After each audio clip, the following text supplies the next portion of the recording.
नमस्कार विद्यार्थी मित्रों, श्री रामकृष्ण सेवा मंडल संचालित Anand commerce college BCom semester 3 students subject business mathematics and statistics. Syllabus of statistics, first chapter measures of central tendency and dispersion, मध्यवर्ती स्थितिना माप अने प्रसारमान। चैप्टर नंबर 2 लिनियर कोरिलेशन, सुरेख सहसंबंध। चैप्टर नंबर 3 लिनियर रिग्रेशन, सुरेख नियत संबंध। चैप्टर नंबर 4 इंडेक्स नंबर, सूचकांक। The syllabus of semester 3 for BCom and BBA subject business mathematics and statistics of Sardar Patel university. મિત્રો, સેમેસ્ટર 3માં બીકોમ અને બીબીએમાં બિઝનેસ સ્ટેટિસ્ટિક્સ અને મેથેમેટિક્સની અંદર તમારો અભ્યાસક્રમ આ 4 પ્રકરણ પૂરતો રહેશે, જેમાં પહેલું છે મધ્યવર્તી સ્થિતિના માપ અને પ્રસારમાન, બીજું છે સુરેખ સહસંબંધ, ત્રીજું છે સુરેખ નિયત સંબંધ અને ચોથું છે સૂચકાંક। Measure of central tendency, linear correlation, linear regression and index number. હવે આપણે અભ્યાસક્રમમાં આગળ વધીએ તો સૌ પ્રથમ આપણે શીખીશું સુરેખ સહસંબંધ। સુરેખ સહસંબંધ કોને કહેવાય? તો સુરેખ સહસંબંધની વ્યાખ્યા એવી છે કે જ્યારે આપણી પાસે કોઈ પણ બે ચલ હોય અને એ બે ચલની કિંમતોમાં ફેરફાર થતો હોય અને એ ફેરફાર એવો હોય કે એક ચલની કિંમતમાં ફેરફાર થવાથી બીજા ચલની કિંમતમાં ફેરફાર થતો હોય, એટલે કે જ્યારે બે ચલ વચ્ચે કાર્યકારણનો સંબંધ હોય ત્યારે તે બે ચલો વચ્ચે સહસંબંધ છે એમ કહેવાય।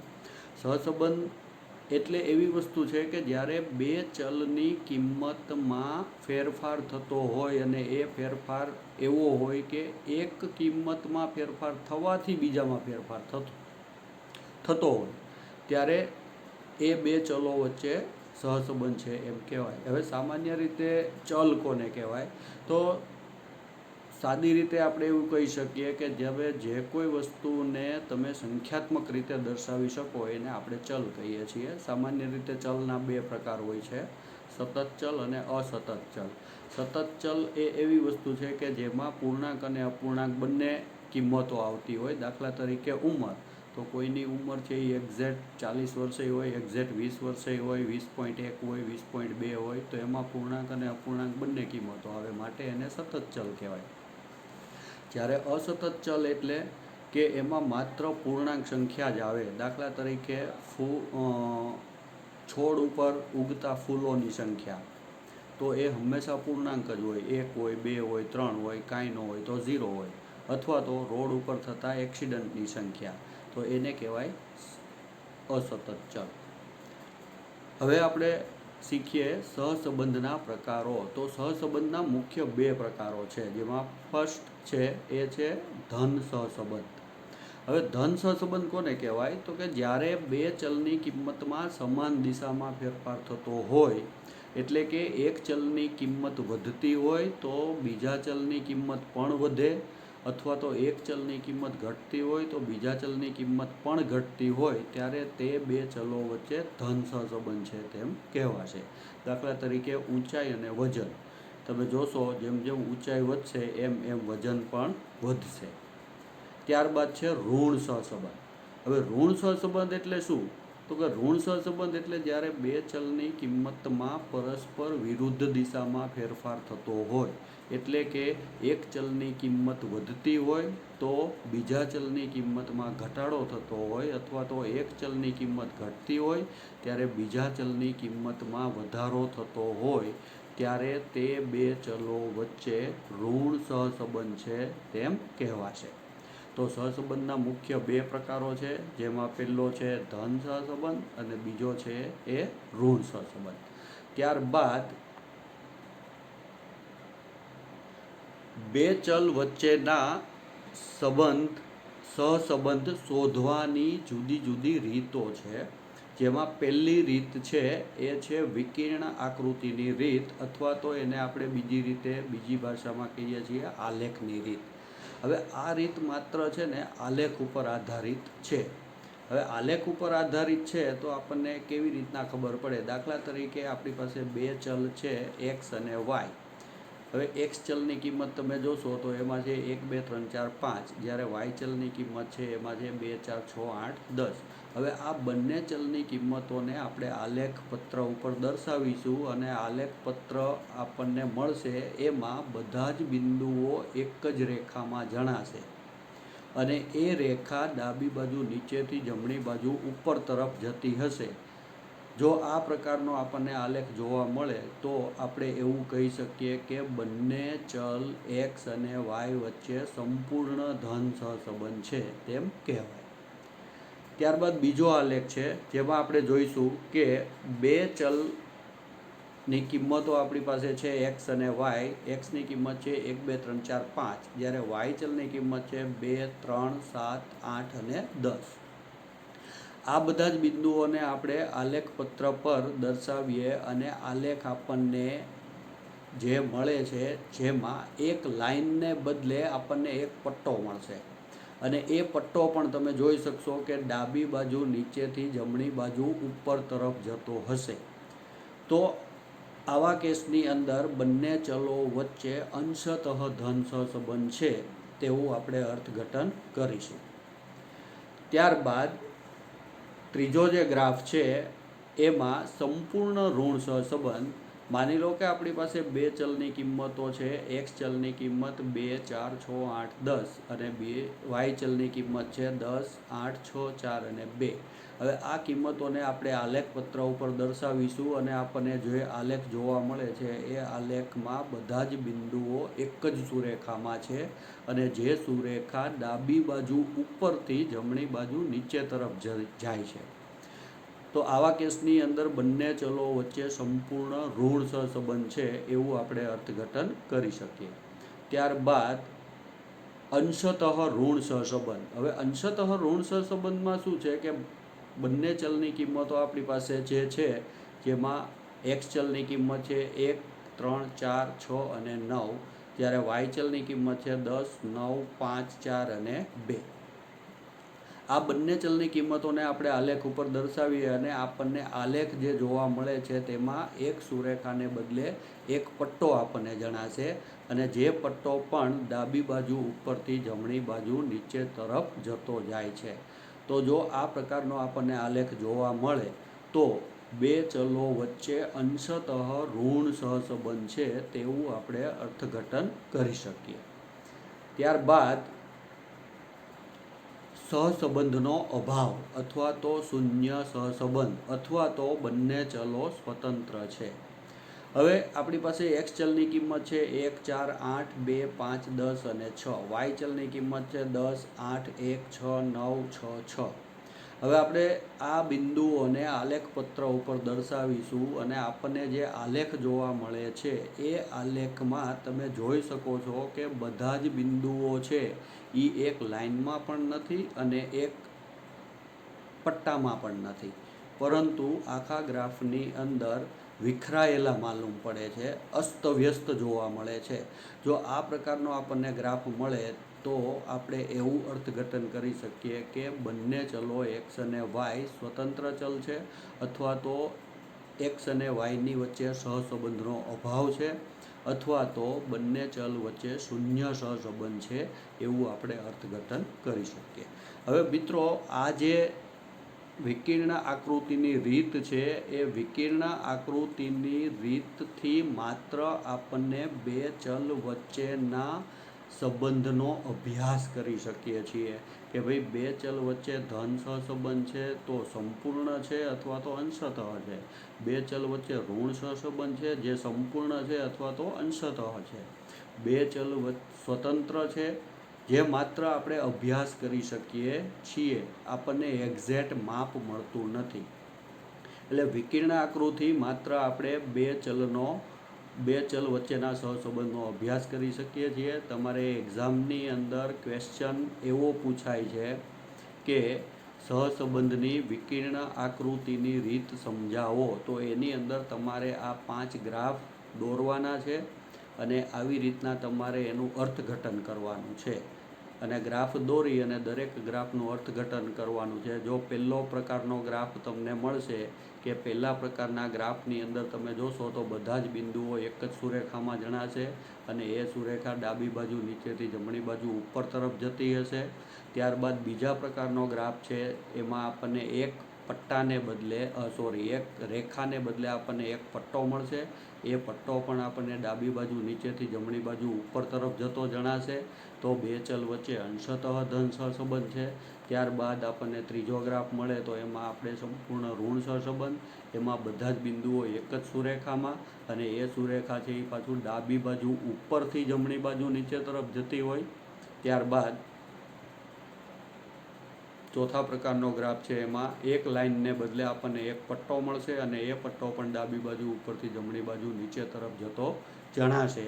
ત્યારે બંને ચલ વચ્ચે અંશતઃ ઋણ સહસંબંધ છે એવું આપણે અર્થઘટન કરીશું. અને છેલ્લા ગ્રાફની અંદર તમે જોયું છે કે બધા જ બિંદુઓ અસ્તવ્યસ્ત આપણને માલુમ પડતા હોય તો એવા સંજોગોની અંદર બંને ચલ વચ્ચે સહસંબંધનો અભાવ છે એવું આપણે અર્થઘટન કરીશું, અથવા તો બંને ચલો સ્વતંત્ર છે એમ આપણે અર્થઘટન કરી શકીએ. તો મિત્રો, વિકર્ણ આકૃતિની રીત અથવા તો સહસંબંધની આલેખની રીત, તો આ તમારો થિયરીનો એક આખો ક્વેશ્ચન હશે કે જેમાં તમને એવું પૂછવામાં આવશે કે સહસંબંધની વિકર્ણ આકૃતિની રીત સમજાવો અથવા તો સહસંબંધની આલેખની રીત સમજાવો. તો જેની અંદર તમારે આ ગ્રાફ દોરી અને એનું અર્થઘટન આપવાનું છે. બીજું મિત્ર તમને કહી દઉં કે તમે તમારી પાસે બે ચલની કિંમતો ગમે તેવા પ્રકારની હોય, ગમે તેટલી મોટી હોય, ગમે તેટલી નાની હોય, એક ચલની કિંમત મોટી હોય, બીજા ચલની કિંમત સંપૂર્ણ નાની હોય, ટૂંકમાં તમારી પાસે ગમે તેવા પ્રકારની કિંમતો હોય, પછી પોઝિટિવ હોય કે નેગેટિવ હોય, પણ એને તમે જો આલેખપત્ર ઉપર દર્શાવશો તો તમને આ 5 પ્રકારમાંથી જ કોઈ પ્રકારનો તમને આલેખ જોવા મળશે. છઠ્ઠા પ્રકારનો આલેખ કોઈ દિવસ મળે નહીં.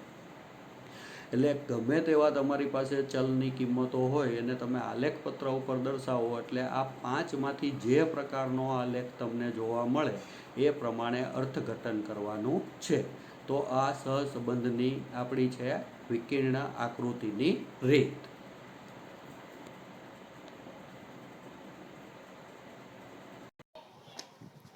Hello friends, first I introduce myself, Dr. Vijay Pansuria, Statistics Department, Anand Commerce College, managed by Sri Ramakrishna Seva Mandal, Sardar Patel University, Anand.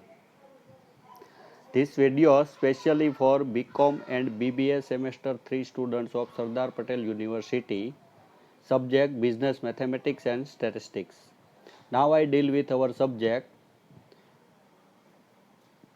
Chapter is linear correlation. Now what is linear correlation? Correlation means if the changes in the values of two variables are simultaneous and when the changes in one are due to the changes in other, the variables are said to be correlated and correlation between them. When the changes in the values of two variables means if the changes in one are due to the changes in other, that is means first variable increase then other variable also increase or decrease, or first variable values are decreased then other variable values are also increase or decrease, the variable correlation between them is negative or positive.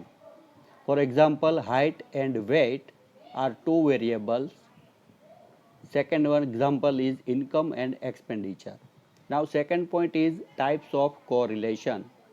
First type of correlation is positive correlation. Positive correlation means if the changes in the values of two variables are in a same direction. Therefore, one variable values are increased then other variable also increase, or one variable values are decreased, then other variable values are also decreased. So changes in a same direction, the correlation between two variables is said to be a positive correlation. For example, height and weight. You observe that when the values of height is increased, then the values of weight also increase. So correlation between height and weight is positive correlation. Now second type is negative correlation.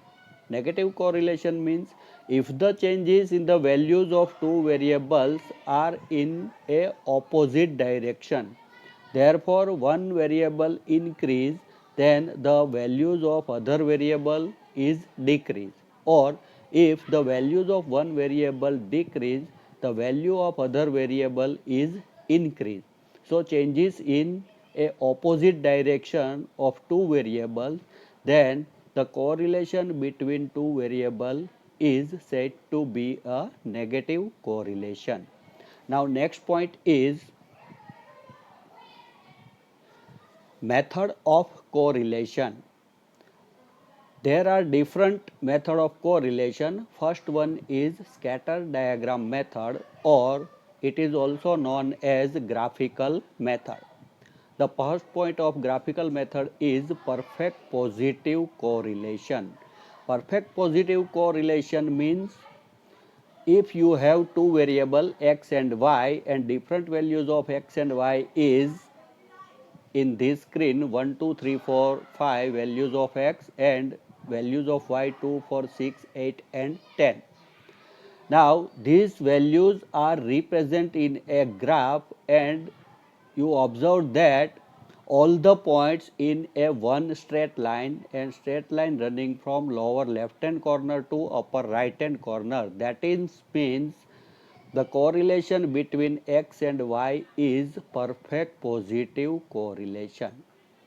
Now second point is partial positive correlation. Partial positive correlation means we have also two values x and y 1, 2, 3, 4, 5 and y is 2, 3, 7, 8 and 10.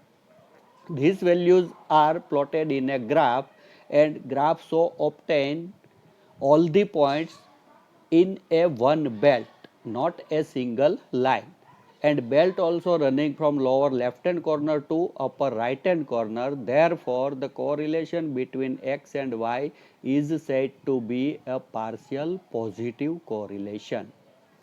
Now next one, third point, C, perfect negative correlation. Perfect negative correlation means the values of x and y plotted in a graph, the different values of x is 2, 4, 6, 8, 10, y is 10, 8, 6, 4, 2. And you observe that a graph, all the points fall in a straight line, and line running from upper left hand corner to lower right hand corner. That is means the correlation between x and y is a perfect negative correlation. Next one is partial negative correlation. The values of two variable x and y is 1, 3, 4, 6, 9 and variable y is 10, 9, 5, 4 and 2. These values are present in a graph. So graph is obtained a belt, and belt running from upper left hand corner to lower right hand corner, not in a single line but in a belt. That is means that the correlation between x and y is said to be a partial negative correlation. And next one, null correlation or zero correlation, or variables are independent. The different values of variable x and y is given 1 for 8, 2, 5, 10, 6, values of y 10, 8, 1, 6, 9, 6, 6. These values are plotted in a graph, and all the points, you observe that all the points are randomly distributed in all over the graph, not in a straight line or not in a belt, but all the points fall in all over the graph are randomly distributed. That is means that two variables are independent or null correlation between two variables. अगर आपके पास दो variable की कोई भी value हो, smallest हो या largest value हो, आप उस वैल्यू को ग्राफिकली प्रेजेंट करते हो, तो ये 5 टाइप के ग्राफ थे, उनमें से किसी एक टाइप का ही ग्राफ मिलेगा और उस हिसाब से आप इंटरप्रिटेशन कर सकते हो. अगर पहली टाइप का ग्राफ मिलता है मतलब all the points in a straight line and line running from lower left hand corner to upper right hand corner, then correlation between them is perfect positive. Single line के अलावा आपको एक belt में सभी point मिलते हैं और वो बेल्ट भी lower left hand corner to upper right hand corner की ओर जाता है, तो आप इंटरप्रिटेशन कर सकते हो दोनों वेरिएबल के बीच में जो रिलेशनशिप है वो पार्शियल पॉजिटिव है. थर्ड टाइप था वो है सभी पॉइंट सिंगल स्ट्रेट लाइन में मिलता है और वो लाइन है वो upper left hand corner to lower right hand corner की ओर जाती है. तो उसका मतलब ये होता है कि दोनों वेरिएबल के बीच में जो रिलेशनशिप है वो है perfect negative correlation. And next one था जो partial negative correlation. That is means that all the points fall in A one belt not a single line. अगर सभी पॉइंट आपको एक बेल्ट में मिलता है और वो बेल्ट भी upper left hand corner to lower right hand corner की ओर जाता है, तो दोनों वेरिएबल के बीच में पार्शियल नेगेटिव कोरिलेशनशिप है. और लास्ट वन जो ग्राफ था वो सभी पॉइंट एक लाइन और एक बेल्ट के अलावा पूरे ग्राफ में इधर उधर मालूम पड़ते हैं, तो उसका मतलब ये होता है कि दोनों वेरिएबल के बीच में कोरिलेशन नहीं है, मतलब दोनों वेरिएबल इंडिपेंडेंट है. ऐसा इंटरप्रिटेशन हम कर सकते हैं.